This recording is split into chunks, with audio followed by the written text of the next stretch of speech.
My name is Emma. I live in Berlin with my husband Jack. Jack is not rich, but he is kind and honest. We live in a small flat near a busy street. Jack works in a garage, fixing cars. I stay home and take care of the house. Sometimes I cook simple meals, and sometimes I visit the small market near our flat. Life is not easy, but we are happy. We do not fight. Jack always comes home with a smile, and I always wait for him with warm food. One of our neighbors is a man named David. He owns a big electronics store across the street. He drives a new black car and wears nice suits every day. His hair is always neat, and he smells like expensive perfume. David is single, and many women in our area talk about him. But I never really paid attention to him. I was happy with Jack. One afternoon, I was standing outside our building. I had just come back from the market. David walked past and stopped. He looked at me and smiled. "You are very beautiful," he said. I didn't know what to say. No one talked to me like that before, except Jack. I gave a small smile and said, "Thank you." David looked at the shopping bag in my hand. "Do you always buy vegetables from that small market?" he asked. "Yes," I replied. "It's near and cheap." He looked at my clothes. I was wearing a simple blue dress, a little old but still fine. "You are too beautiful for such clothes," he said. "Why doesn't your husband buy you something nice?" I laughed a little, but I felt strange. I told him I was happy with what I had. He smiled again and said, "If I were your husband, I'd dress you like a queen." I went upstairs quickly and didn't tell Jack about it. But the next day, David saw me again. He said hello and smiled. He didn't say anything strange, but the next day he came again. Every time I saw him, he spoke in a kind voice. At first, I thought he was just being friendly, but he started saying more things like, "You are wasting your beauty in that little flat," and "Your husband doesn't see what he has." I told him to stop once, but he just laughed. "I'm only telling the truth," he said. One evening, I looked at myself in the mirror. My dress had a small tear near the hem. I had not bought new clothes in a long time. Jack always said I looked perfect, even in old clothes. But now, I began to wonder, why didn't Jack buy me something new? Maybe David was right. Maybe Jack didn't think about me enough. That night, when Jack came home, I asked him, "Why don't you ever buy me new clothes?" Jack was surprised. "You always said you don't care about clothes," he said. "You always told me love is more important." I looked down. "Yes, but it's been years. I want to feel special." Jack looked at me with sad eyes. "You are special to me every day. But if new clothes will make you happy, I will buy you something." The next day, Jack didn't go to work. He went to a second-hand store and found a lovely red dress. It wasn't brand new, but it was beautiful. When he gave it to me, I almost cried. "You didn't have to skip work," I said. "I wanted to do something nice for you," Jack said. "I want you to feel good." That evening, I wore the red dress. It fit well, and I felt beautiful. When I went outside to water the plants, David saw me. He smiled and said, "So your husband listened? Good. But clothes are not enough. A woman like you deserves more." He opened the back of his car. Inside was a small box. He opened it slowly. Inside were gold earrings and a necklace. "These are for you," he said. "If you leave that small garage boy and come to me, all this will be yours." I felt like the ground moved under my feet. I closed the box and said, "I don't want this." But he just smiled again and said, "Think about it. You look like a woman who wants more." I told Jack that night about the earrings. I didn't tell him everything before, but now I felt I had to. Jack looked serious, but not angry. "I will not let someone talk to you like that again," he said. "You are not something to buy." "I know," I said softly, "but still." It made me think, why don't we have nice things? Why do we always struggle? Jack held my hands. "Because we chose love, not money." I didn't say anything. My heart felt full, but also confused. The next morning, I saw David again.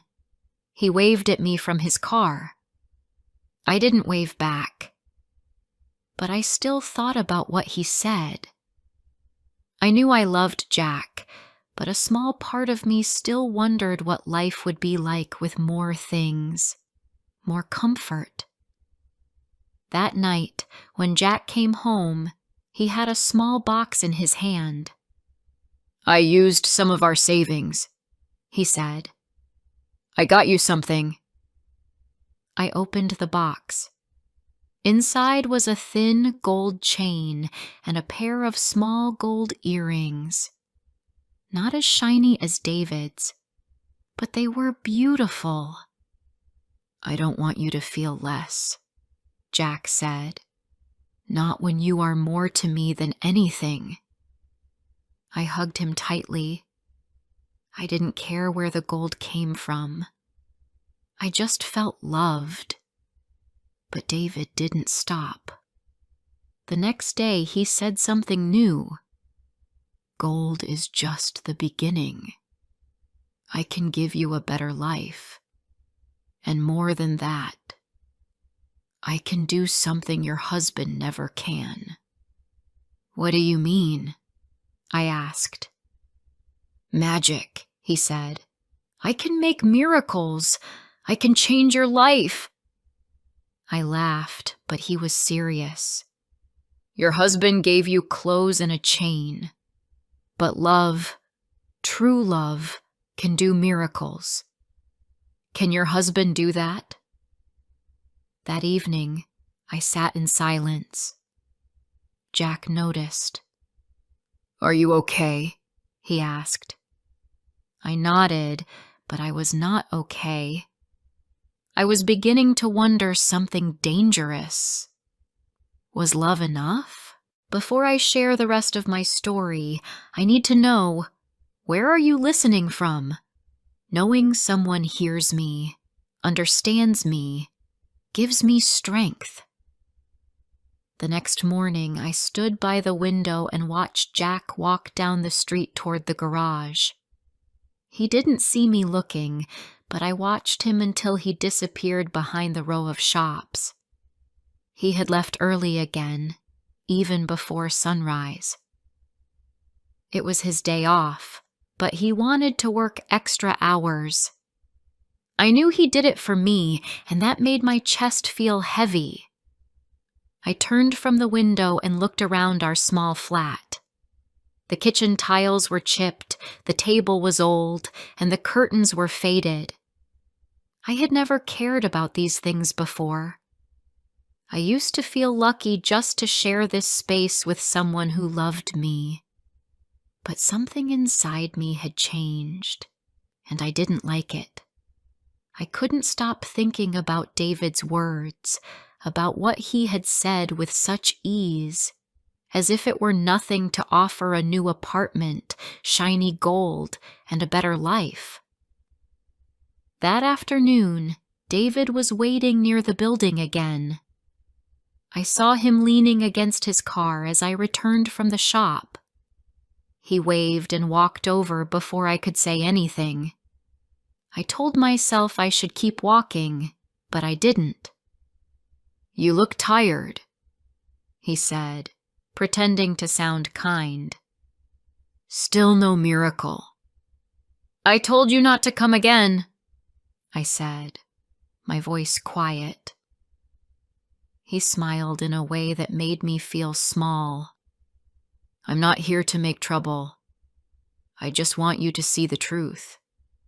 A woman like you should not live in a place like this." I didn't reply. I just wanted him to stop talking, but he didn't.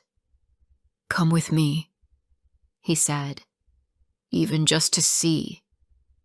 You don't have to decide today." I shook my head. "No. I'm married. I won't go anywhere with you." "You're married, yes," he said, looking straight at me. "But are you happy?" I didn't answer. I went inside and closed the door.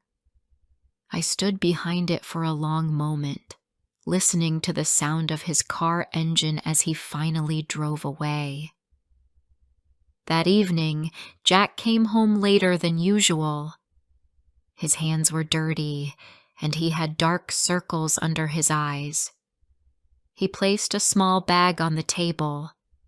Inside was a simple gold chain and 2 small earrings. They weren't from a fancy store. They didn't shine like David's gold. But I stared at them for a long time. "I used some of our savings," Jack said. "I wanted you to have something nice. I know you've been feeling low." I didn't know what to say. I felt ashamed. I touched the chain gently and looked at him. "Thank you," I whispered. "I wish I could give you more," he said. "But this is what I could manage right now." I wanted to hug him, to tell him I didn't need anything else. But I didn't. I was confused. My heart felt pulled in 2 directions, and I hated that I had let it get this far. The next day, I didn't leave the flat. I cleaned, I cooked, and I tried to forget David's face. But in the afternoon, he came again. This time he didn't speak right away. He just stood in the doorway and held up a small velvet box. "I know your husband bought you something," he said. "But let me show you what real love looks like." He opened the box. Inside was a necklace made of thick gold and matching earrings. They looked heavy and expensive. I didn't say a word. I just looked at him. "I can give you comfort," he said. "Not just pretty things, but peace. A better home. A life without stress." I stared at the jewelry for a few seconds, then closed the box and handed it back. "Please leave," I said. "I'm not your enemy," David said, stepping back.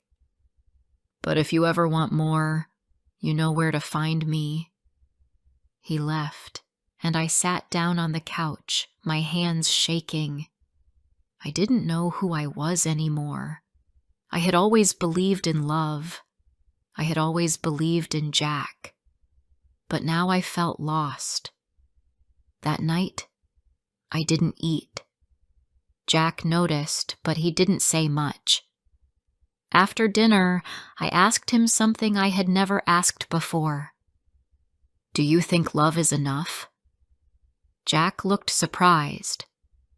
He put down his cup and stared at me. "What do you mean?" he asked. "I mean, we work hard. We try so much, but we still have nothing. We live in this small place. We never go anywhere. You give me what you can, but is it enough?" He was quiet for a long time. "I don't know," he said, "but I've always believed that love was more important than anything else. I still believe that." I looked away. I didn't want him to see my eyes. I was afraid of what he might see in them. Later that night, when he was asleep, I sat at the table alone. I looked at the gold chain he gave me, then at the drawer where I had hidden David's necklace. I didn't take it out, but I thought about it. Not because I wanted it, but because it reminded me that something inside me had already changed. The next morning, Jack left early again. He didn't say much, just a soft, "Take care," and a kiss on my head. After he left, I walked around the flat and touched the things we owned. The old photo frames, the cracked coffee cups, the yellowed books on the shelf. They weren't beautiful. They weren't valuable, but they were ours. In the afternoon, David came again. This time, he didn't even bring jewelry. "You don't need to answer now," he said. "But let me ask you something. Can your husband give you a miracle?" I frowned. "What kind of miracle?" "A real one," he said. "Something impossible. Something big. That's what true love does. It creates miracles." I laughed, but not because it was funny. "Only God makes miracles," I said. David smiled. "Maybe. Or maybe love can too." That night when Jack came home, I looked at him differently. He was tired. His back hurt. But he still brought me my favorite bread from the bakery. He didn't know that I had been talking to another man, even if I had said no again and again. He didn't know how close I was to falling apart. I wanted to tell him everything. I wanted to cry and say I was sorry, but I didn't. Instead, I whispered, "Jack, can love really make a miracle?" He looked at me for a moment, then smiled softly. "If it can, then I will find a way. For you." And in that moment, I wasn't sure if I wanted a miracle or if I just wanted to believe in him again. Jack left early again the next morning. He didn't say much before going. He just kissed my cheek, held my hand for a moment, and walked out the door. I sat at the table after he left, staring at my tea. It was still hot, but I didn't drink it. I was thinking about the question I had asked him the night before. Can love make a miracle? All day, I felt uneasy. The flat was quiet. I tried to clean, but my hands were slow. I tried to cook, but I wasn't hungry. I thought about Jack, about David, about the small things and big questions. My heart was heavy, and I didn't know what I wanted anymore. In the afternoon, David came again. I didn't want to see him, but I opened the door. "This is the last time," I said. He smiled like he didn't believe me. "Has your husband made a miracle yet?" he asked. "No," I said. "He can't." "Exactly," David said. "Because he's just a man. He loves you, I'm sure. But love without power is just pain.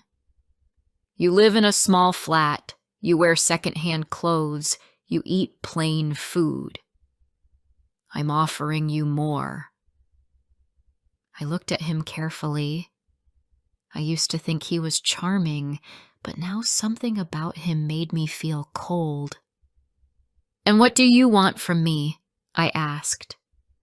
He stepped closer and said, "Just your heart. Leave him. Come with me. I will give you comfort, safety, a new life. And yes, miracles." I took a deep breath. "Then show me one. Right now." David's eyes changed. He looked surprised, maybe even nervous. "It doesn't work like that," he said. "You must choose me first. When you do, the miracles will come." I closed the door without another word. That night, Jack came home late. His clothes were dirty, and his hands were shaking from working so much. I made him sit down. I brought him warm water to wash, and then I gave him a hot meal. "You don't have to do this," I said softly. "You're working too much. I see it in your face." He looked up at me. His eyes were tired but kind. "I do it because I love you," he said. "If I had more, I would give it to you.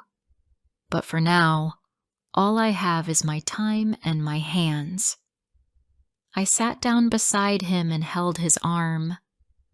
"I don't want gold," I said.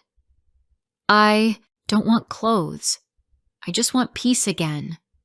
"I know," he said. "And I'm trying." The next few days were quiet. David didn't come. Maybe he got tired of trying, or maybe he was waiting. I didn't care anymore. I only wanted Jack to be okay. He was losing sleep and skipping meals. He worked long hours at the garage, then helped his brother in the evenings. Sometimes I woke up at night and saw him sitting at the edge of the bed, just staring into the dark. One morning, Jack left without breakfast. I watched him from the window. He looked smaller somehow, like the weight of everything was starting to pull him down. I turned around and looked at our small flat. Then I looked at the drawer where I had hidden the necklace David gave me. I opened it and stared at the gold. I picked it up and walked outside. I didn't stop. I walked straight to David's shop. He wasn't at the door, but one of the workers called him. He came out with his usual smile. "I knew you would come," he said. I held up the necklace. "Take it back." His smile dropped. "I never wanted this," I said. "You didn't give it out of love. You gave it to own me." "You're making a mistake," David said. "No," I replied. "I almost lost the only person who really loves me, but not anymore." I walked away and didn't look back. That night, I waited for Jack with warm food and a calm heart. When he came home, he looked surprised. "You're smiling," he said.